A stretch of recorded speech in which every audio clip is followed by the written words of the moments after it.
ng bayan, maasahan anumang panahon. Magandang oras po sa ating lahat, narito na ang latest update sa lagay ng ating panahon ngayon at sa magiging lagay ng panahon sa susunod na 24 oras. Sa kasalukuyan ay may binabantayan tayong low pressure area sa kanluran ng Palawan. Huli itong namatan ng Pag-asa sa layong 305 kilometers southwest ng Kalayaan Island sa may Palawan. Ayon sa Pag-asa, nasa katamtaman ang tsansa nitong mag-develop bilang bagyo sa susunod na 24 na oras. Samantala, shear line naman ang nakakaapekto sa silangang bahagi ng Southern Luzon, samantalang northeast monsoon ang nakakaapekto sa Northern at Central Luzon. Dahil nga sa umiiral na shear line, ay asahan ang maulap na kalangitan na may mga kalat-kalat na pugulan at isolated thunderstorms sa may Metro Manila, Aurora, Calabarzon, sa may Camarines Norte, Camarines Sur, pati na rin sa Marinduque at Oriental Mindoro.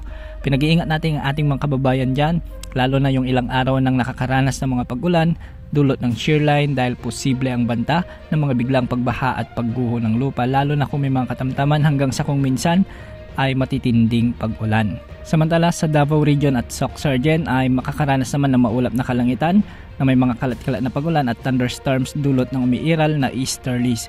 Posible rin ang banta ng mga flash floods at landslides, lalo na kung may mga katamtaman at minsan ay malalakas na pag-ulan. Dahil naman sa umiiral o dahil naman sa trough ng low pressure area ay magiging maulan ang malaking bahagi ng Palawan, kaya posible rin ang banta ng mga biglang pagbaha at pagguho ng lupa, lalo na kung may mga katamtaman at minsan ay malalakas na pag-ulan. Sa Cagayan Valley at Cordillera Administrative Region ay northeast monsoon naman ang magdudulot ng maulap na kalangitan na may mga kasamang pag-ulan. Ganitong panahon din ang inaasahan sa bahagi ng Ilocos Region at ang nalalabing bahagi ng Central Luzon, kaya magiging bagyang maulap hanggang sa maulap din ang mga papawirin na may mga isolated light rains o kalat-kalat na mahinang pag-ulan. Dulot pa rin ito ng may iral na northeast monsoon o amihan.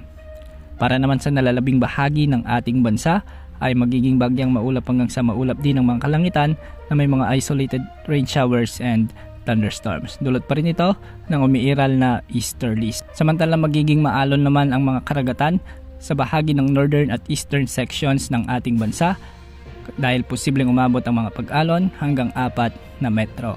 Sa nalalabing baybayin naman ng Luzon at Visayas ay posibleng umabot ang mga pag-alon hanggang 3.7 meters at sa nalalabing baybayin naman ng Mindanao ay posibleng umabot ang mga pag-alon hanggang 2.5 meters. Samantala, patuloy namang makakaapekto hanggang bukas ang epekto ng shear line at posibleng umakyat ito sa silangang bahagi ng Northern Luzon, particular sa may Cagayan, Isabela, Aurora at Quezon Province. Yan ang update sa lagay ng panahon. Ito pang weather update ng bayan, maasahan anumang panahon.